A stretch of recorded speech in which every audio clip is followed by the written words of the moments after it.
हम इतना लूट लेते हैं, दोबारा हमारी सरकार नहीं बनती है। काम हमारे थे, कल भी हमारे रहेंगे। चेहरा भारतीय जनता पार्टी का कमल फूल होता है। नेता तो ये खुद ही खोज रहे हैं। जय श्री राम। छत्तीसगढ़ तक की चौपाल में आप सभी का बहुत बहुत स्वागत है। और आज ये चौपाल रायपुर के प्रसिद्ध तालाब तेलीबाजा तालाब में अपनी छत्तीसगढ़ तक की चौपाल लगाई हुई है। और इस छत्तीसगढ़ तक की चौपाल में हमारे साथ कांग्रेस के अंकित जी हैं और बीजेपी के अमित जी हैं। आप दोनों लोगों का बहुत बहुत स्वागत है। आज हम इस चौपाल में सबसे पहले ग्रामीण क्षेत्र की बात करेंगे अंकित जी से। अंकित जी, आपकी सरकार को 4 साल से भी ज़्यादा पूरे हो चुके हैं। क्या सरकार ने अपने वादे पूरे किए? देखिए, कांग्रेस की माननीय भूपेश बघेल जी के नेतृत्व वाली सरकार ने राहुल जी की बात पर विश्वास जताते हुए 10 दिन का वादा था कि हम कर्ज माफ़ करेंगे। परंतु जब आदमी कोई बड़ा पद लेता है तो सबसे पहले अपने इष्ट देवता के मंदिर जाता है या अपने घर में जाके अपने माँ पिताजी का पैर पड़ता है।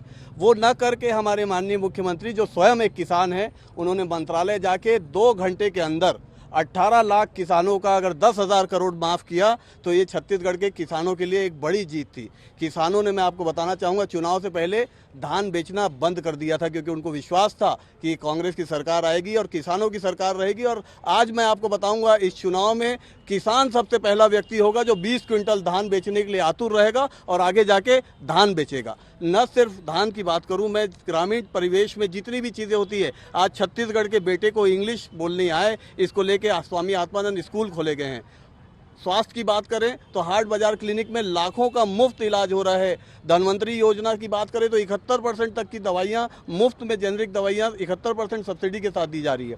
तो ग्रामीण क्षेत्रों के हर स्थिति में, और आज जहां हम खड़े हैं वो शहरी क्षेत्र में आता है, तो सार्वभौम पीडीएस में 72 लाख राशन कार्ड बनाए गए हैं, जिसमें 10 लाख राशन कार्ड उन लोगों के लिए भी है जो, चाहे उनका नाम डॉक्टर रमन सिंह हो, चाहे उनका नाम भूपेश बघेल जी हो, चाहे उसका नाम अंकित बागवार हो, चाहे उनका नाम अमित भाई हो, सबको 10 रुपए किलो में चावल की उपलब्धता हो रही है और 5,000 करोड़ की सब्सिडी छत्तीसगढ़ सरकार उसमें दे चुकी है। तो ऐसी छत्तीसगढ़ सरकार जो भरोसे की सरकार है और सारी चीजें ऐसी कर रही है जिसमें भ्रष्टाचार ना हो, जिसमें सीधा आम जनता को लाभ होगा। ना वो चप्पल बांटने का काम कर रही है, ना टिफिन बांटने का काम कर रही है, ना टैबलेट बांटने का काम कर रही है, ना ऐसा कोई काम कर रहा है, ना स्काई वॉक आपको रायपुर का मालूम है जिसका कोई मतलब ही नहीं है। क्यों बनाए, काहे के लिए बनाए, काहे के लिए, क्या हुआ? 60 करोड़ रुपए का बजट। अंकित जी, धन्यवाद। अब मैं अमित साहू जी से बात करूंगा कि अमित जी, सरकार ने जो वादे पूरे किए थे, क्या लगता है कि आप पूरे किए ग्रामीण क्षेत्र के?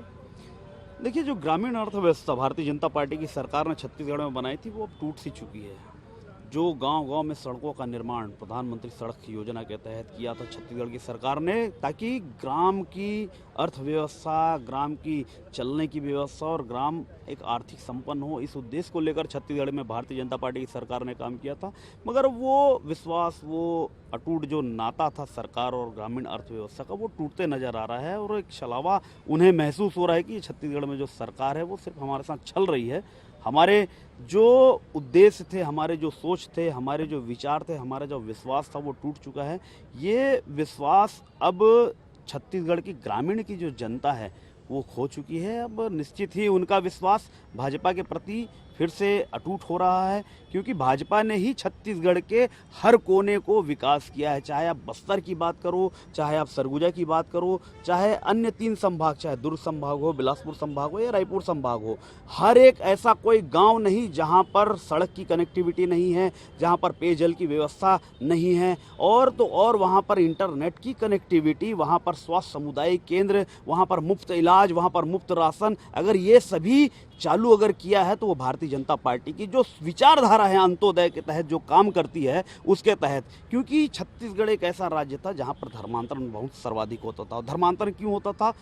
पैसे के लालच में, इलाज के अभाव में, और धन बल का जो लालच जो दिया जाता था, चाहे वो पढ़ाई के माध्यम से हो, चाहे स्वास्थ्य के माध्यम से हो, तो उसको दूर करने के लिए हमारी जो सोच है भारतीय जनता पार्टी की, अंत्योदय। क्योंकि जब तक सरकारी योजना का लाभ अंतिम पंक्ति पर बैठे अंतिम व्यक्ति तक नहीं पहुंच जाए, तब तक हमारे राजनीति करने का और सरकार में रहने का ध्येय पूरा नहीं होता। तो इस ध्येय को पूरा करने के लिए हमने मुफ्त में इलाज की योजना चालू की, मुफ्त में शिक्षा की योजना चालू की, ताकि छत्तीसगढ़ के गांव का एक एक होनहार बच्चा शिक्षित हो, वो पढ़ लिख कर अपने परिवार का अच्छे से संचालन करे, अच्छे से अपने गांव का विकास करे। अमित जी, आपको मैं रोकना चाहता हूं, मैं अंकित जी से बात करना चाहता हूं। अंकित जी, आपकी सरकार ने चुनाव के पहले वादा किया था शराबबंदी को लेकर के, क्या शराबबंदी अमल किया? देखिए, हमारी सरकार ने इसमें माननीय सत्यनारायण शर्मा जी के नेतृत्व में कमेटी बनाई है। उस कमेटी में हमने माननीय भाजपा के सदस्यों को आमंत्रित किया था, उन्होंने आने से मना किया। उस कमेटी लगातार राज्यों का दौरा कर रही है। हम ये कतई नहीं चाहते थे कि छत्तीसगढ़ की शराबबंदी नोटबंदी की तरह हो, अचानक 12 बजे जगे और आज से 500 और 1000 के नोट बंद। क्यों बंद? कि इससे आतंकवाद रुकेगा। तो 1000 का नोट बंद किया तो 2000 का नोट क्यों ले आया? अब बात करें शराबबंदी की, तो इन्होंने शराबबंदी की है गुजरात में। गुजरात में ऐसा कोई गली नहीं है जहाँ पे शराब न मिलती हो, अवैध शराब बेतहाशा मिलती हो। दूसरा, इन्होंने शराब का शासकीकरण खुद किया, छत्तीसगढ़ में बात करते हैं शराबबंदी की। तीसरा, ये बात करते हैं कि भैया अब बिहार में भी इन्होंने शराबबंदी की, जब इनकी सरकार थी वहाँ पर भी हर कोने में शराब मिलती है। तो शराबबंदी के साथ साथ माननीय मुख्यमंत्री की मंशा है कि छत्तीसगढ़ में पूर्ण रूप से नशाबंदी होना चाहिए। यहाँ का युवा अगर गुड़ाखू का भी नशा कर रहा है तो उसको भी बंद होना चाहिए, अगर वो तंबाकू का नशा कर रहा है तो उसे भी बंद होना चाहिए। तो नशे को समूल नाश करने की ओर, उसे बंद करने की तरफ सरकार बहुत अच्छे कदम उठा रही है और बहुत जल्दी नशा उन्मूलन के लिए गाँव-गाँव में एक जागरूकता अभियान चलाने की दिशा में भी सरकार काम कर रही है। क्या लगता अमित जी, ये शराबबंदी को लेकर के आप लोगों ने बार बार मुद्दा उठाया और बार बार क्या कहेंगे? छत्तीसगढ़ की माता बहनों ने एक विश्वास जताया था इस सरकार के ऊपर कि अगर कांग्रेस की सरकार आई, उन्होंने गंगा जल हाथ में लेकर सौगंध खाई थी, हम अपने पूरे वादे करेंगे, पूरे करेंगे। मगर महिलाओं ने जो भरोसा दिखाया था वो आज 4.5 वर्षों से ज़्यादा हो चुका है, वो आज तक पहल नहीं हुई है। सत्यनारायण शर्मा जी जो शराबबंदी समिति के अध्यक्ष, कभी गुजरात घूमने जाते हैं, कभी बिहार घूमने जाते हैं, तो और कभी कहीं घूमने जाते हैं। एक तरफ वो कहते हैं, उनका बयान आता है शराबबंदी हमारा नहीं, वो भाजपा का घोषणा है, भाजपा का घोषणा है, जनता का घोषणा नहीं है। तो ये कैसा बयानबाजी करते हैं? उनकी इच्छा ही नहीं है। अब जाकर हम सब ने, छत्तीसगढ़ वासियों ने एनालिसिस किया कि शराबबंदी क्यों नहीं हो रही है, तो उसका समझ यही आया कि 2000 करोड़ का जो घोटाला सामने आया, शराब का घोटाला, तो जब शराब से इतनी बड़ी आमदनी छत्तीसगढ़ के कांग्रेसियों को हो रही है, तो कैसे ये शराबबंदी करेंगे? कैसे शराबबंदी करेंगे जब 2 नंबर की कमाई शराब से हो रही है? एक ही दुकान में 2 काउंटर चलाए जाते हैं, तो कैसे ये शराब को बंद करेंगे? ये छला है इन्होंने छत्तीसगढ़ के महिलाओं को, ठगा है इन्होंने छत्तीसगढ़ की महिलाओं को। अब छत्तीसगढ़ की महिला इनको ठगेगी। क्या लगता है अंकित जी, क्या कहना है? देखिए, इनका ये जो शराब का घोटाले की बात करते हैं, ये 2G स्पेक्ट्रम टाइप का होगा, जिसको आखिरी में राज्य सरकार ने बोलना पड़ा, केंद्र सरकार ने बोला, कोर्ट ने भी माना कि हवाई पे था। भाजपा के समय में 36,000 करोड़ का नान घोटाला हुआ, 4400 करोड़ रुपए का राजस्व का इन्होंने नुकसान किया। जब कांग्रेस की सरकार आई तो 3000 करोड़ का राजस्व था, आज बढ़ के 6000 करोड़ का हो गया। तो आखिर घोटाला कहाँ है? आप ये लोग जो बात कर रहे हैं, अभी हाल ही में राज्य सरकार ने इंदिरा प्रियदर्शनी बैंक का जांच का आदेश दे दिया है, जिसमें नार्को टेस्ट हो चुका है और उसने बोला है कि हम पैसे दिए। तो घोटाले की घिरी हुई सरकार तो ये थी, तभी इनकी हाल 14 सीटों पे आ गई। अगर घोटाला नहीं होता तो क्या होता? अमित जी, अब चुनाव नजदीक है, किस तरह की तैयारी है आपकी? देखिए, तैयारी तो हमारा एक कार्यकर्ता इनका जन घोषणा पत्र को लेकर चौक चौराहे की लड़ाई लड़ रहा है। छत्तीसगढ़ की जनता के समक्ष इनके एक वादे को लेकर आ रहा है, एक इनके काले कारनामों को लेकर आ रहा है, एक इनके अधिकारी, इनके कार्यकर्ताओं के चेहरे को लेकर आ रहा है, जो भ्रष्टाचार में आज जेल में बंद है, जमानत नहीं हो पा रही है। उनके मुद्दे क्या क्या रहेंगे आपके? मुद्दे जो ये घोटाले किए हैं, चाहे कोयला घोटाला, चाहे माफियागिरी, आज छत्तीसगढ़ में जो अपराध चरम पे बढ़ा है, इसको लेकर ऐसा कोई गली नहीं जहां पर हत्याएं नहीं हो रही है, ऐसी कोई गली नहीं जहां पर शराब नहीं बिक रही है, ऐसा कोई क्षेत्र नहीं जहां पर महिलाओं पर अपराध कम हुए हैं, महिला अत्याचार बढ़े हैं, नशे का कारोबार बढ़ा है, युवाओं का भविष्य अंधकार में है। ये सब मुद्दे को लेकर हम जा रहे हैं। क्या लगता है कि बीजेपी में सबसे बार बात ये चेहरे के ऊपर आती है, किस चेहरे पर ये चुनाव लड़ा जाएगा और मुख्यमंत्री कौन होगा? देखिए, चेहरा भारतीय जनता पार्टी का कमल फूल होता है। चेहरे की बात ये कांग्रेसी करते हैं, ये दिख रहा है, ये अमित शाह भारतीय जनता पार्टी का चेहरा है, एक कार्यकर्ता भारतीय जनता पार्टी का चेहरा है, कमल का फूल भारतीय जनता पार्टी का चेहरा है। अंकित जी, आपकी क्या राय है कि जो चुनाव नजदीक है, अभी किस प्रकार की तैयारी है और क्या क्या नए मुद्दे रहेंगे? देखिए मैं बहुत सारी बातें इन्होंने की, कई सारे सवाल है, समय की कमी है, पर जिस भारतीय जनता पार्टी में 4.5 सालों में 3 प्रभारी बदल दिए, 3 प्रदेश अध्यक्ष बदल दिए, नेता तो ये खुद ही खोज रहे हैं। इनकी सरोज पांडे जी इनको नेता, अरुण साहू जी को नेता मानने को तैयार नहीं है, इनके बृजमोहन अग्रवाल जी का अलग बयान आता है, इनके अजय चंद्राकर जी का अलग बयान आता है, इनके ओम माथुर जी का अलग बयान आता है। एक ही विषय पे इनके लगातार विषयांतर बयान आते हैं और इनमें आदिवासी जिस पनामा पेपर में प्रधानमंत्री, पाकिस्तान के प्रधानमंत्री की कुर्सी चली जाती है, उस पनामा में अगर अभिषेक सिंह का नाम है, उसमें अगर वो इनके एड्रेस है पूर्व मुख्यमंत्री का, तो उसकी जांच क्यों नहीं होती है? तो क्यों हो रही है? और इनके केंद्र के रमन सिंह आते हैं, क्यों नहीं हो रही है जांच? आज इनके अगर घोटालों की फेहरिस्त निकाली जाए तो अखफोड़ुआ कांड है, गर्भाशय कांड है, नान घोटाला है, पनामा घोटाला है और जितनी भी घोटाला हमारे साथ और भी कार्यकर्ता है, आइए हम उनसे बात करते हैं। क्या कहेंगे आप, किसकी सरकार बनना चाहिए, बीजेपी या कांग्रेस? 100% भाजपा की सरकार बनेगी, कोई नहीं रोक पाएगा। जय श्री राम।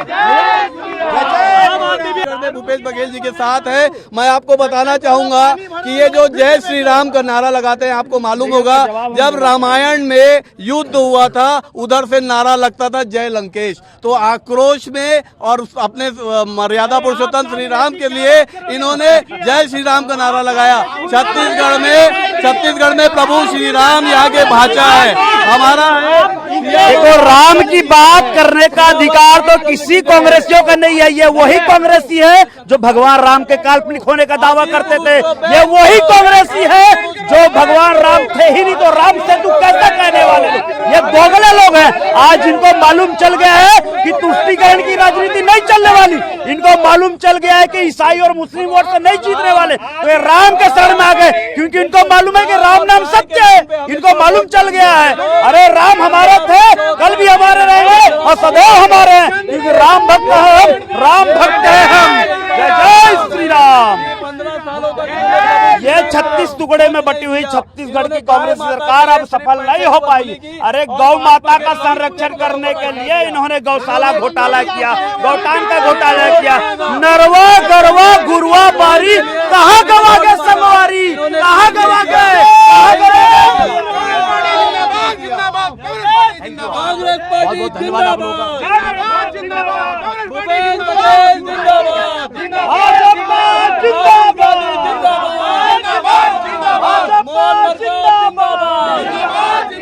नरेंद्र मोदी जिंदाबाद, डॉक्टर रमन सिंह जिंदाबाद, अटल लडवानी जिंदाबाद, जय श्री राम। ठीक, थैंक यू। विहीन हो चुके हैं ये लोग, आदिवासी नेतृत्व विहीन हो चुके हैं। आदिवासी विश्व आदिवासी दिवस के दिन इन्होंने अपने आदिवासी प्रदेश अध्यक्ष को हटा दिया। उसके जस्ट बाद में इनके सबसे बड़े कद्दावर नेता जो मध्य प्रदेश भाजपा के प्रदेश अध्यक्ष रहे, जो छत्तीसगढ़ भाजपा के प्रदेश अध्यक्ष रहे, 3 बार के विधायक रहे, 3 बार के लोकसभा सांसद रहे, 2 बार के राज्यसभा सदस्य रहे, नंद कुमार साय जी ने कांग्रेस के अच्छे कामों को देख के प्रवेश किया है कांग्रेस में। कोई पद के लालच में नहीं किया, कोई पैसे के लालच में नहीं किया, जैसा ये लोग लगातार हर प्रदेश में खरीदी करते हैं विधायकों की। ईडी का छापा पड़ता है, सीबीआई का छापा पड़ता है। यहाँ पर एक ही नारा चल रहा है कि भाजपा के 3 जवाई ईडी, आईटी, सीबीआई, इनके दम पे चुनाव लड़ते हैं और आखिरी में कुछ बच जाता है तो इन्होंने बोला धर्मांतरण। 97% भाजपा को मैं बताना चाहूंगा कि छत्तीसगढ़ में 97% हिंदू हैं, तो यहाँ धर्मांतरण कब हो रहा है? 15 साल की सरकार इनकी रही, इनकी सरकार में चर्च बने तो धर्मांतरण कौन करा रहा है? मैं आपसे पूछना चाहूंगा कि किसी भी धर्म के धर्मावलंबी जब बढ़ते हैं तब उसका मंदिर,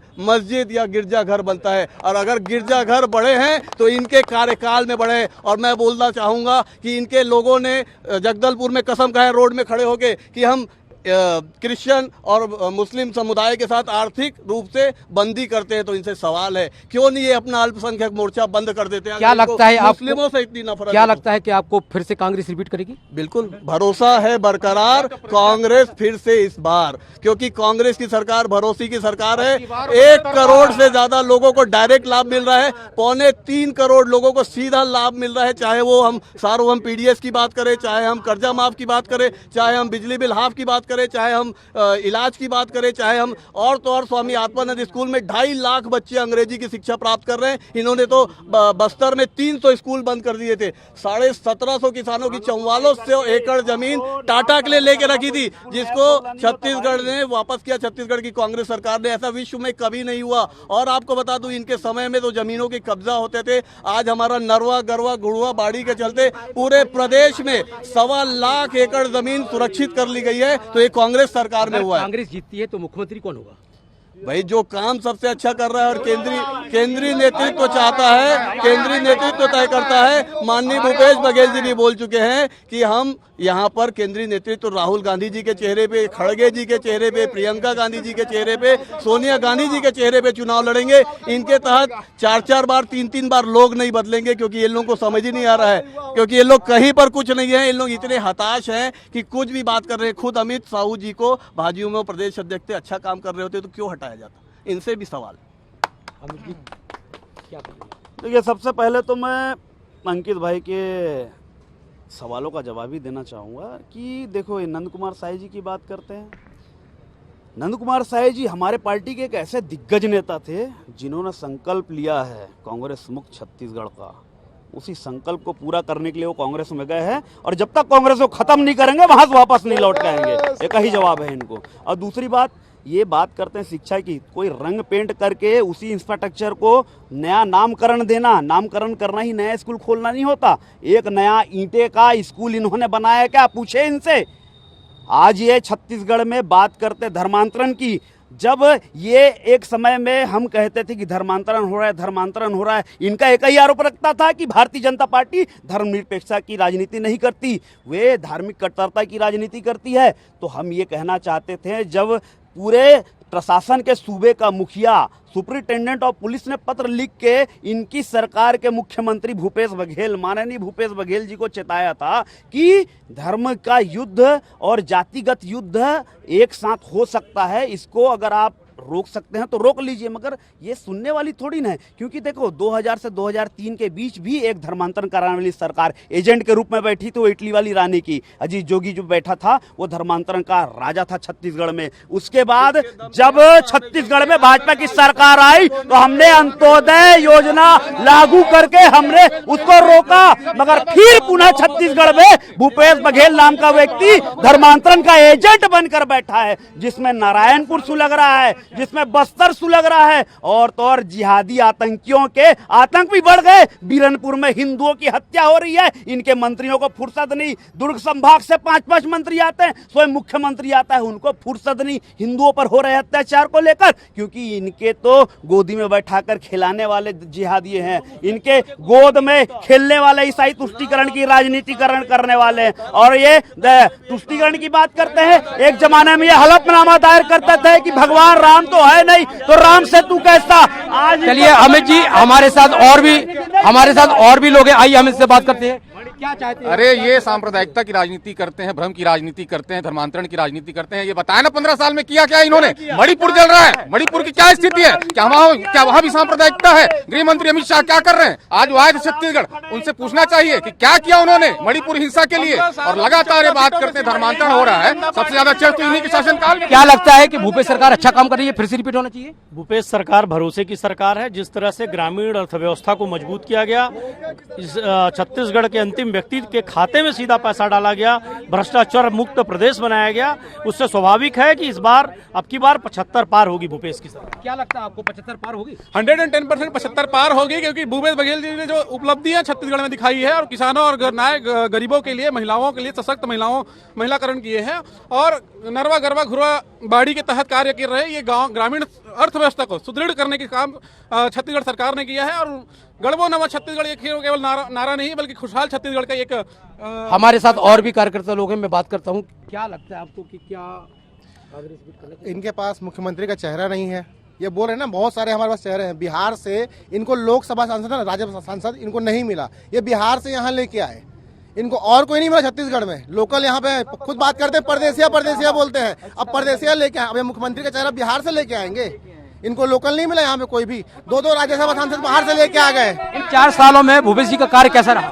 भ्रष्ट की सरकार है और तब तो जनता ने मान चुका है, ठान चुका है कि ये भ्रष्ट कांग्रेस की आखिरी लास्ट बार सरकार है, भूपेश बघेल जी की सरकार आखिरी बार है। इसके बाद पूर्ण जैसे छत्तीसगढ़ में पिछले 15 वर्षों में भारतीय जनता पार्टी ने जैसे पूर्ण विकास किया था, वैसे इस बार भी जनता ने भारतीय जनता पार्टी को मौका देगी और इस बार पूर्ण भारतीय जनता पार्टी बाहुबली से नेता बनेगी। और क्या लगता है कि आपको भूपेश सरकार ने 4 सालों में क्या ग्रामीण क्षेत्र में काम किया है? निश्चित रूप से अभी हमारे भाई साहब बताए कि हमारी सरकार बन रही है, ठीक है। इन्हीं के मुखिया भूपेश बघेल जी ने इन्हीं के कार्य समिति में क्या बोले हैं आप पढ़ सकते हो, बयान क्या दिया कि हमारी सरकार जहां एक बार बन जाती है हम इतना लूट लेते हैं दोबारा हमारी सरकार नहीं बनती है। 15 साल भारतीय जनता पार्टी 4 साल में भूपेश बघेलों ने 4 साल में हताश हो गए। भूपेश बघेल को 4 साल में हताश हो गए हैं। भारतीय जनता पार्टी ये केवल चिल्लाना जानते हैं, केवल चिल्लाना जानते हैं केवल।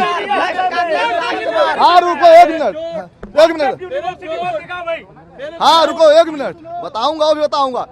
अगर 4.5 साल हो गए भूपेश बघेल जी का ये बयान आ रहा है भारतीय जनता पार्टी 15 साल राज की है, 15 साल।